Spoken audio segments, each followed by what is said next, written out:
Bueno, nuevamente nos encontramos. Buenas para todos y todas. En el último video les había preguntado, había quedado pendiente la pregunta si era suficiente con las fotografías que ustedes habían puesto para contar su historia. Claramente que no. Nosotros, para contar un hecho histórico, para conocer un hecho histórico, para aprender de un hecho histórico, no solamente vamos a acudir a una imagen, también vamos a acudir de repente a un texto, a un libro, a un video, a un relato, si la persona que lo vivió aún está viva. Por ejemplo, yo les mostraba el pasaporte italiano de mi abuelo. Bueno, si yo lo tuviese vivo, le podría preguntar un montón de cuestiones de ese viaje que él realizó, y esa sería también parte de una fuente primaria, ¿sí? Porque es un relato en primera persona. Entonces, yo solamente con una imagen, si cumplí de repente, si ustedes cumplieron 10 años y me muestran la foto de la torta que se hicieron para el cumple de los 10 años, seguramente que se acordarán por qué la eligieron, qué les gustó de ese cumple, por qué se divirtieron tanto, o si lo festejaron o no, porque tenían 10 años. Entonces ese relato va a ser importante y va a ser suficiente para ese momento de su vida. Pero de repente, si yo les pregunto algo de la fotografía de los 2 años, ustedes pueden reconstruir la historia de la fotografía de sus 2 años gracias a lo que le cuenta seguramente la mamá, el abuelo, la tía, ¿sí? Entonces no es suficiente solamente la fotografía para conocer el hecho histórico, en este caso de la fotografía de sus 2 años. Ustedes van a tener que sumarle relatos de sus familiares, los que fueron a la fiesta, de repente si quedó alguna ropita de recuerdo, bueno, esta es la ropa que me puse. O sea que van a necesitar fotografías, relatos, restos de materiales de esa época para poder contarme a mí, en este caso, la historia de ese momento, ¿sí? Entonces, aquellos que respondieron que era suficiente la imagen, o sea, la fotografía para saber de su vida, claramente que no, ¿sí? ¿Se entiende esto? No se pongan mal, como verán, tampoco es que era la primera actividad. La idea es que ustedes a partir de ahora vayan reflexionando las respuestas, ¿sí? No se trata de hacer una respuesta rápida. Ah, sí, bueno, me es suficiente, profe, listo. No, traten de reflexionar lo que van escribiendo, ¿sí? Si yo estoy hablando de fuentes de historia, estoy haciendo una línea de tiempo con las fotos de mi vida personal, ¿cómo hago yo para poner la nota? En algunos casos muy lindos los trabajos, debo decir que algunos muy completos.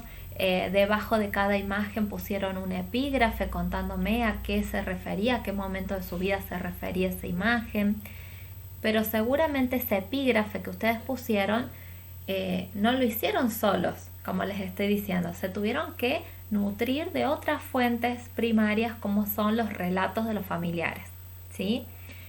Entonces, voy acá leyendo, porque yo acá tengo mi machetito que voy escribiendo todo lo que les... no me quiero olvidar de nada de lo que hemos visto de los trabajos para que sea un repaso completo el video. Estuvimos hablando entonces de las fuentes primarias, ¿sí? Ahora vamos a ver las secundarias. Entonces, profesora, a ver, seguramente alguno dirá, profesora, pero si todo eso pertenece a las fuentes primarias, ¿qué tiene que ver entonces con las secundarias? ¿Cuál es la diferencia? ¿Cómo hago para identificar una fuente secundaria de una fuente primaria? ¿Cómo las diferencio? Bueno, muy simple, porque las fuentes primarias, como yo les dije, son aquellas que son originales de la época histórica en la que yo que yo seleccioné, que estoy estudiando, ¿sí? Originales de ese momento de la historia.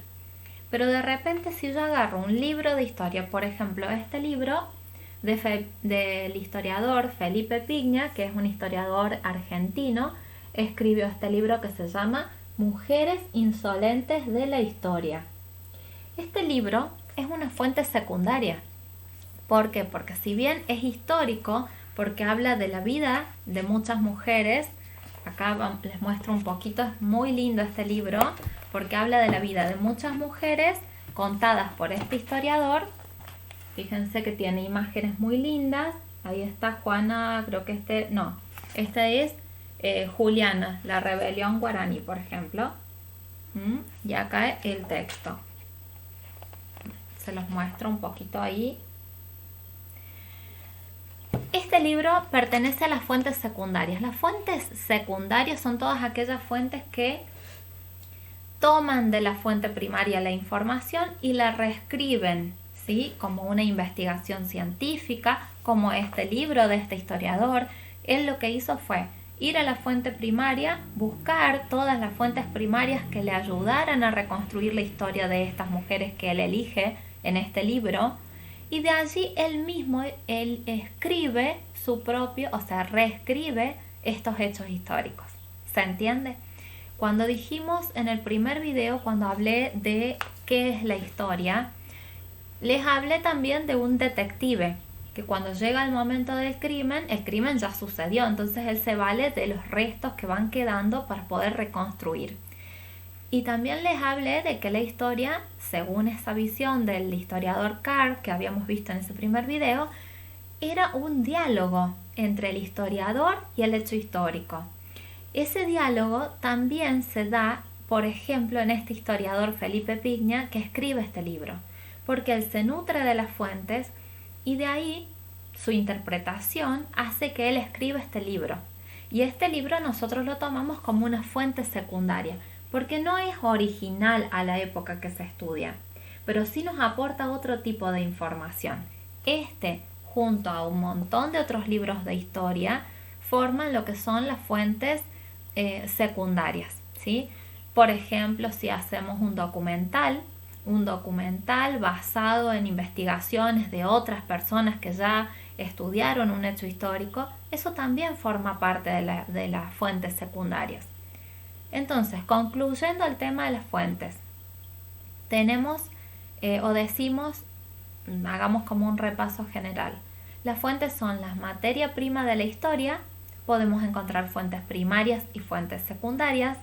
Las primarias son las que son contemporáneas u originales al hecho histórico estudiado, y las secundarias son aquellas que se nutren de otras investigaciones previas, precedentes, y realizan investigaciones nuevas, libros nuevos, reescriben el hecho histórico a partir de aquellas fuentes que conocen en un primer momento. Línea de tiempo ya repasamos. Ya estuvimos viendo qué es lo que yo quería que ustedes armasen en los trabajos prácticos. Así que bueno, podemos decir de que el trabajo número 2 estaría prácticamente cerrado. Nos queda ver, o mejor dicho, sí, nos quedaría ver lo que es prehistoria, las edades de la prehistoria, las etapas de la historia, que lo vamos a ver en otro video. Así que bueno, les mando un beso, que tengan un hermoso día, un saludo grande y bueno, fuerza a seguir adentro de las casas protegiéndonos de este virus tan peligroso. Y bueno, si este año nos encuentra encerrados, esta va a ser la manera de comunicarnos. Los invito a que sean activos, participen en el tablón de la materia para que esto se haga más llevadero, ¿sí?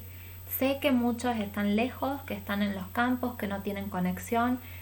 Bueno, les mando un fuerte abrazo y bueno, no se hagan problema. Yo voy a ir recibiendo los trabajos y a medida que los voy recibiendo trato de ir devolviendo, corrigiendo. Espero que este video les sea de mucha utilidad. Así que bueno, les mando un beso grande y nos vemos en el próximo video, que vamos a hablar de la prehistoria. Besitos, chau chau.